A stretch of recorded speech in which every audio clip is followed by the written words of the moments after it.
Hello friends, welcome to IACS। दोस्तों, फिर हम आज उपस्थित हैं एक नए सेट को लेकर, जिसमें हम लोग बेसिकली आज सिर्फ कॉमन एरर्स डिस्कस करेंगे। तो दोस्तों, चलिए देखते हैं आज का पहला क्वेश्चन। पहला क्वेश्चन है, it was impossible for me to punish the old man mayor to give when to marriage. दोस्तों, इसमें देखते हैं प्रॉब्लम कहाँ पे है। It was impossible for me to punish the old man mayor to give. अब देखते हैं दोस्त, यहाँ पे मेयर टू गिव, ये मेयर वर्ड जो है ये किसको क्वालिफाई कर रहा है। दोस्तों, ये मेयर जो वर्ड है ये इस इन्फिनिटिव जो वर्ब है इसको क्वालिफाई कर रहा है। तो ये वर्ड जो है क्या होना चाहिए? एडवर्ब होना चाहिए। दोस्तों, ये क्या होना चाहिए दोस्तों? एडवर्ब होना चाहिए। तो मेयर का एडवर्ब क्या होता है? Merely. So mayor will be replaced with merely. ठीक है दोस्तों। Now look at question number 2। Some girls are taking prior permission to sport a loosely tied plait on the days they had washed their hair. ठीक है दोस्तों, तो now analyse करते हैं इस पर्टिकुलर सेंटेंस को। Some girls are taking prior permission to sport a loosely tied plait on the days they had wash their hair.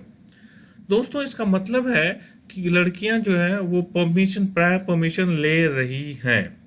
दोस्तों, एक क्या कह रहा है कि जनरल फैक्ट की बात कर रहा है, एक फैक्ट की बात कर रहा है कि ले रही हैं कब? कि वो they had wash their hair, कि जब वो अपना बाल धोती हैं। तो जब धोती हैं यानी कि ये एक सिंपल प्रेजेंट टेंस में होना चाहिए, जो कि यहाँ पे पास्ट परफेक्ट टेंस में है। तो दोस्तों, यहाँ पे दे हैड वॉश्ड के जगह दे वॉश होगा। ठीक है दोस्तों। Now look at question number 3। What happen at your college today? दोस्तों, इस पर्टिकुलर क्वेश्चन में देखते हैं कि अगर हम किसी से पूछते हैं what happen at your college today, तो इसका उद्देश्य है कि मैं ये पूछना चाहता हूं कि आज तुम्हारे कॉलेज में क्या हुआ। इसका मतलब जिस बारे में मैं पूछ रहा हूं वो घटना ऑलरेडी घट चुकी है। ठीक है दोस्तों। तो यहाँ पे व्हाट हैपन ना होके क्या होना चाहिए था? सिंपल पास्ट टेंस में होना चाहिए था, what happened.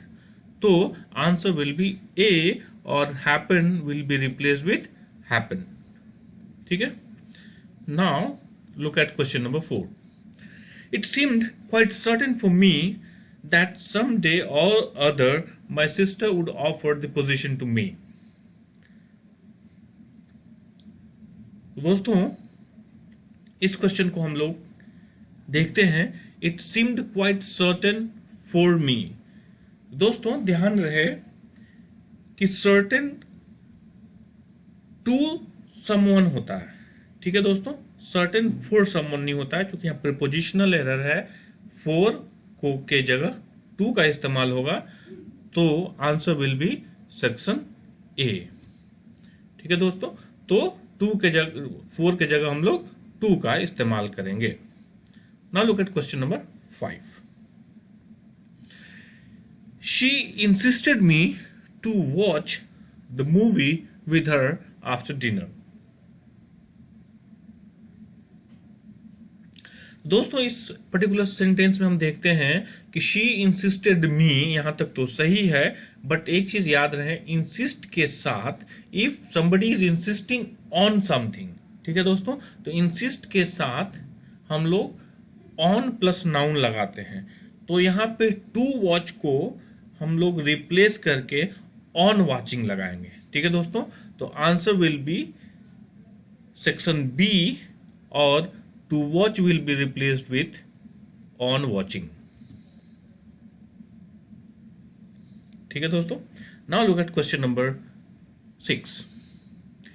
I often sit down and try to analyze my thoughts and feelings that I had towards Mahesh. तो दोस्तों देखते हैं हम इस सेंटेंस में I often sit down and try, ये क्या है, सिंपल प्रेजेंट टेंस में है, जो कि एक रेगुलर एवरीडे की बात कर रहा है, जो कि यहाँ पे ऑफन लिखा हुआ है, जो एक जनरल फैक्ट की बात करेगा, रिपीटेड एक्शन की बात कर रहा है, ठीक है। तो सिंपल प्रेजेंट टेंस में ही होना चाहिए।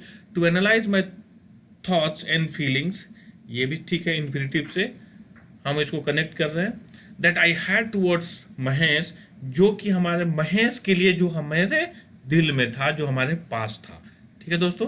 तो ये सिंपल पास्ट टेंस में हो सकता है, there is no doubt about it. So there is no error in this sentence, so answer will be part D.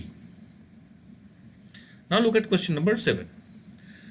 The actress pulled it off, her grace is truly under paralleled.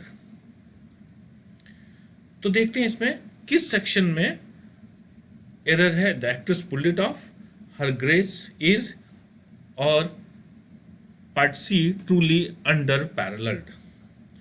दोस्तों under parallel करके कोई भी word नहीं होता है, ठीक है दोस्तों। क्या होता है, अनपैरेलल्ड का मतलब होता है कि उसके बराबर कोई नहीं है, ठीक है दोस्तों। तो अनपैरेलल्ड होता है, ना कि अंडर पैरेलल। तो answer will be part C, और जहां पे हम क्या करेंगे, अंडर पैरेलल के जगह अनपैरेलल्ड का इस्तेमाल करेंगे, ठीक है दोस्तों। Now look at question number 8. The ship that brought the crew from Japan got drowned in the sea. तो दोस्तों देखते हैं इसमें प्रॉब्लम किस सेक्शन में है। द शिप दैट ब्रॉट, ठीक है यहां तक, द क्रू फ्रॉम जापान, ये भी ठीक है। गॉट ड्रॉन्ड इन द सी, दोस्तों गॉट ड्रॉन्ड दोनों एक साथ हम इस्तेमाल नहीं करेंगे, इसलिए कि एक वर्ड ड्रॉन एक सफिशिएंट होता है, जिसका मतलब होता है पानी में डूब जाना, ठीक है दोस्तों। तो उसके साथ गॉट का इस्तेमाल करना सुपरफ्लुअस होगा, ठीक है दोस्तों। तो answer will be section C, जहां पे हम लोग गॉट को रिमूव कर देंगे, ठीक है दोस्तों। Now look at question number 9. Is she still married to that cat? Is she still married to that cat, और नो एरर। दोस्तों इस क्वेश्चन में देखते हैं क्या है।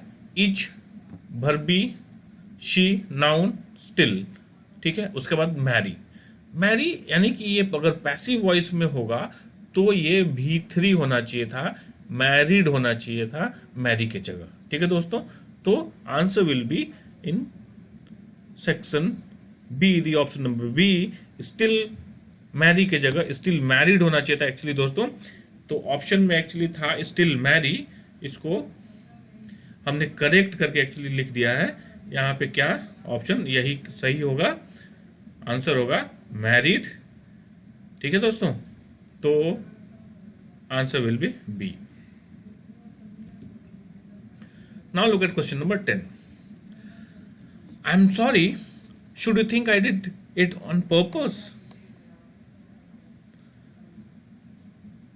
आई एम सॉरी सही है दोस्तों, ये सेक्शन एकदम सही है। Should you think I did, ये दोस्तों शुड से हम लोग आगे के एक क्लॉज को हम लोग जोड़ सकते हैं जब हम एक थॉट या आइडिया को प्रपोज करते हैं, ठीक है दोस्तों। जब हम आइडिया या प्रपोजल को प्रपोज करते हैं तो हम लोग शुड का इस्तेमाल कर सकते हैं, ठीक है दोस्तों। तो इसमें answer will be no error, यानी कि option number D. Now look at question number 11. The unfortunate student failed to pass the examination as he scored a few marks less than the marks required to pass. दोस्तों इसमें हम देखते हैं पहला section में क्या है, the unfortunate student failed, simple past tense में है, कोई ग्रामेटिकल एरर नहीं है। To pass the examination as he scored, अगर हम इस दोनों ही ऑप्शंस को एक साथ पढ़ते हैं, जो कि सेंटेंस में एक साथ है, तो देखते हैं the unfortunate student failed to pass. दोस्तों जब हम ये चीज ऑलरेडी लिख लेते हैं कि फेल्ड टू पास, ठीक है दोस्तों, तो जब बच्चा फेल ही हो गया तो पास लिखने की यहां पे कोई आवश्यकता नहीं है, ठीक है। तो यहां पे ये जो होगा टू पास की कोई आवश्यकता नहीं है, ठीक है दोस्तों। तो answer will be section B, यानी कि option B.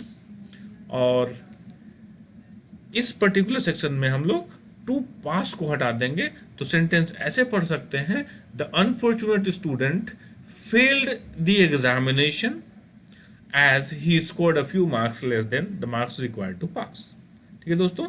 Now look at question number 12. The principal started his lecture with a pessimistic note.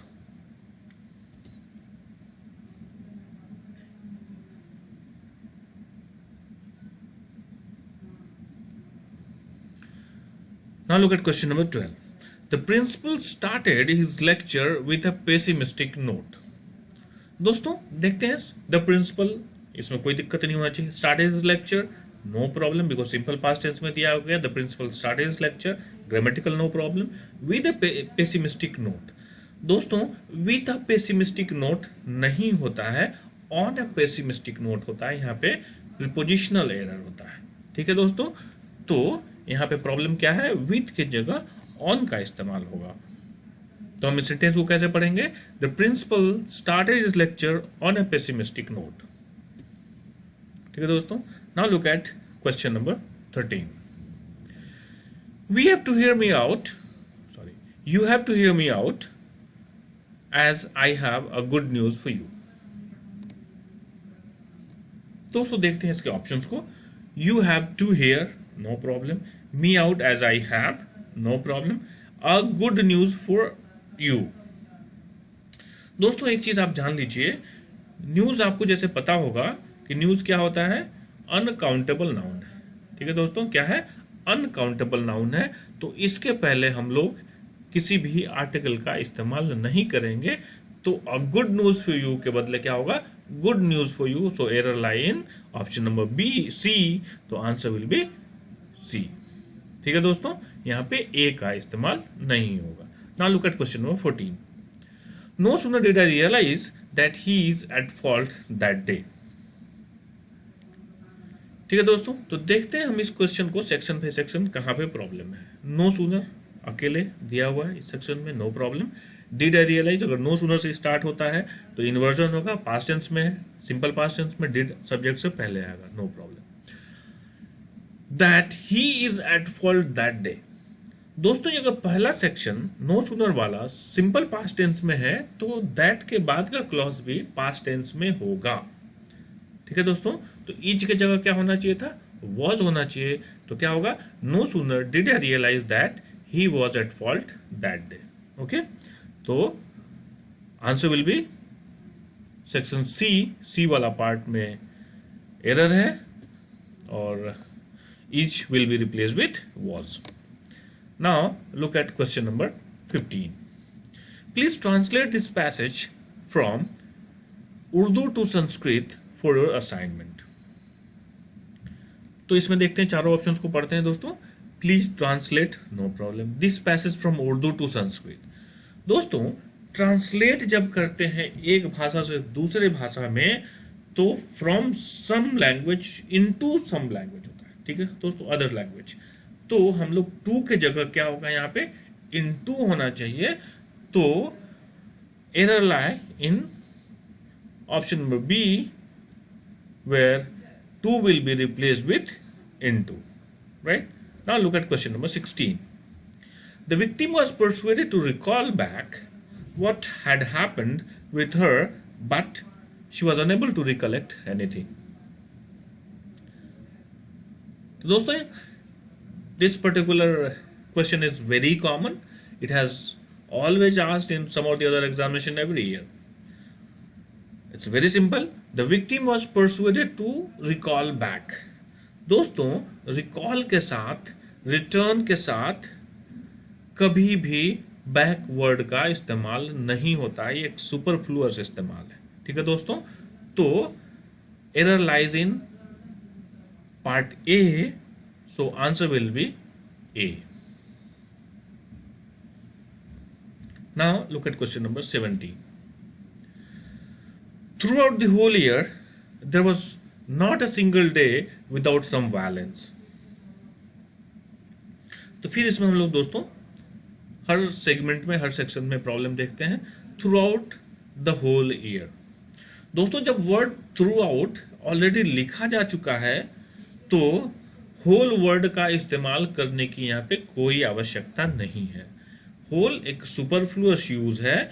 यहाँ पे होल को रिप्लेस करेंगे, रिप्लेस नहीं, इसको हटा देंगे और इसको हम लोग ऐसे पढ़ेंगे. Throughout the year there was not a single day without some violence. So answer lie in section A. Now look at question number 18. Each faculty member as well as most of the students were as the impending danger. अब दोस्तों हम लोग देखते हैं इस section में. Each faculty member as well as most of the students. अब हम लोग देखते हैं as well as से पहले एक सब्जेक्ट है और एक as well as के बाद सब्जेक्ट. ठीक है दोस्तों.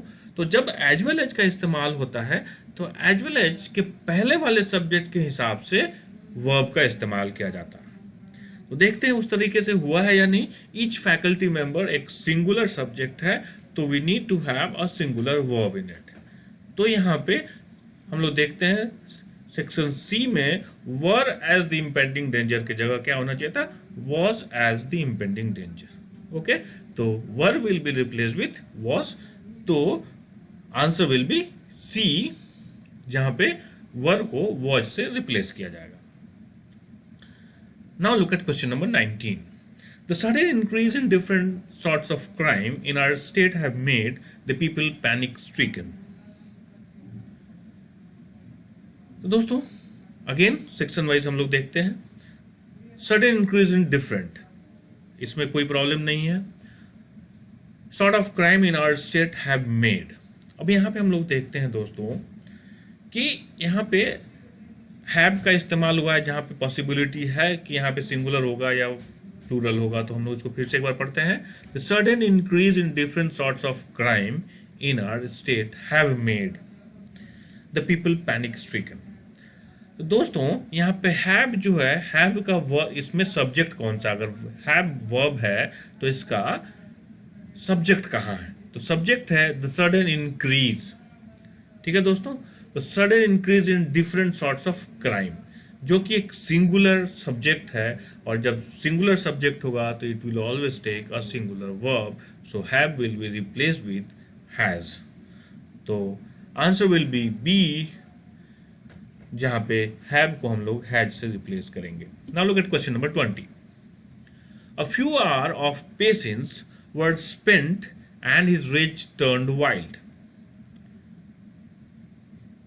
तो दोस्तों हम लोग देखते हैं again section wise. A few hour of patience. दोस्तों a few always takes a plural noun. ठीक है दोस्तों. जबकि यहाँ पे अ फ्यू के साथ आर एक सिंगुलर नाउन का इस्तेमाल किया गया है, तो आर की जगह क्या होना चाहिए था, आर्स होना चाहिए था. ठीक है दोस्तों. तो error lies in part A. So answer will be A, where are will be replaced with ours. Now look at question number 21. Filler से दोस्तों, he always wanted to pursue engineering dash a career. Dash में क्या fit होगा देखते हैं, with, for, as और in. तो दोस्तों he always wanted to pursue engineering as a career, अपने करियर की तरह परस्यू करना चाह रहा था और चाहा. तो दोस्तों इसके लिए यहां पे क्या होगा, ऑप्शन सी एज का इस्तेमाल होगा. Now look at question number 22. Vinay does not play cricket and dash does Yashwant. दोस्तों ये क्वेश्चन बड़ा ट्रिकी है मेरे हिसाब से दोस्तों. Vinay does not play cricket and, तो पहला सेक्शन एंड से पहले क्या है, एक निगेटिव सेंटेंस है Vinay does not play cricket, Vinay cricket नहीं खेलता है। एंड डज जसवंत, जहां पे क्या है कि डज जसवंत से पहले आया है जो कि इन्वर्जन है। ठीक है दोस्तों, तो यहां पे हमें एक ऐसा कंजंक्शन का इस्तेमाल करना चाहिए जो कि नेगेटिव भी होना चाहिए। ठीक है दोस्तों, क्योंकि पहला सेक्शन नेगेटिव है तो दूसरा सेक्शन नेगेटिव होगा, तो नेगेटिव में एक ही ऑप्शन है दोस्तों, ऑप्शन डी है जो कि नीदर लगेगा यहां पे। ठीक है दोस्तों, तो right answer will B D. Now look at question number 23. Dash villages in the country have concrete roads and so the transportation is quite tedious. A few, the few, or little. दोस्तों सबसे पहले हम इस sentence का meaning समझने का प्रयास करते हैं। Dash villages in the country have concrete roads. अब देखिए दोस्तों, यहाँ पे अगर हम पूरा एंड के बाद का पार्ट ऑफ द सेंटेंस नहीं पढ़ेंगे तो ये गलत हो ही जाएगा। पूरे सेंटेंस का मीनिंग है कि गांव में सड़कें, कंक्रीट की सड़कें नहीं हैं, इसलिए ट्रांसपोर्टेशन क्या है वहां पे बहुत ही टीडियस है, बहुत ही दुखदाई है, बहुत ही तकलीफ है। तो एक हमें नेगेटिव वर्ड यहां पे डालना है, जो कि अगर हम कोई नेगेटिव वर्ड ना डालें तो ये सेंटेंस मीनिंग फेच नहीं करेगा। ठीक है दोस्तों, तो हम लोग विलेजेस से पहले एक नेगेटिव वर्ड डालते हैं। दोस्तों जैसे कि आपको पता है, अ फ्यू का मतलब होता है सम, जो कि नेगेटिव नहीं है। ठीक है दोस्तों, यहां पे फ्यू का मतलब होता है नो। ठीक है दोस्तों, जो कि एकदम नहीं। और द फ्यू का मतलब होता है जो कुछ, वट एवर, जो भी अमाउंट है, सम। ठीक है दोस्तों, तो यहां पे आंसर क्या होगा, बी, जो कि नेगेटिव है, few. The few villages in the country have concrete roads and so the transportation is quite tedious. तो right answer will be option number B. Now look at question number 24. His path was beset difficulties by, with, of or from. दोस्तों beset के साथ हमेशा with preposition का इस्तेमाल किया जाता है। तो now answer will be option number B, और सेंटेंस को हम लोग पढ़ेंगे his path was beset with difficulties. ठीक है दोस्तों now look at the last question of today's session. Last question is, I dash reading for 2 hours before going to school tomorrow. I think this is the easiest question of today's session. I के साथ हमने देखा कि dash के बाद एक ING यानी कि V4 दिया हुआ है, यानी कि बीच में कुछ ऐसा डालना होगा जो कि यहां पे क्या लो, V4 ले। तो हैड बीन भी होगा, विल भी होगा, विल हैव बीन भी होगा, एम भी होगा, तीनों ही होगा। नाउ हम लोग देखते हैं, आगे सेंटेंस को पढ़ते हैं। फॉर 2 hours, अगर इसमें अगर टाइम फैक्टर लगा हुआ है, तो दोस्तों अगर टाइम फैक्टर लगा हुआ है इसका मतलब ये परफेक्ट कॉन्टिन्यूअस होगा। ठीक है दोस्तों, और जब हम आगे पढ़ते हैं तो देखते हैं before going to school tomorrow, जो कि फ्यूचर टेंस को दिखाता है। तो फ्यूचर टेंस का परफेक्ट कॉन्टिन्यूअस क्या होगा, विल हैव बीन होगा। ठीक है दोस्तों, तो कैसे पढ़ेंगे इस सेंटेंस को, I will have been reading for 2 hours before going to school tomorrow. ठीक है दोस्तों, so the option will be A, right option will be A. ठीक है दोस्तों इसी क्वेश्चन के साथ आज का सेशन समाप्त होता है। हम लोग फिर कल कुछ इंटरेस्टिंग क्वेश्चंस को लेके फिर आपके समक्ष आएंगे। और दोस्तों लॉकडाउन के दौरान आप लोग बाहर नहीं निकल पा रहे हैं, अपने कोचिंग नहीं जा पा रहे हैं, और किसी डिस्कशन के लिए भी अपने दोस्तों के पास नहीं जा रहे हैं, तो दोस्तों जितना हो सके आप हमारे कंटेंट से फ़ायदा उठाएं। Keep watching our video. If you like it, please forward to your friends, and if you have not subscribed to our channel, do subscribe it immediately. Thank you very much.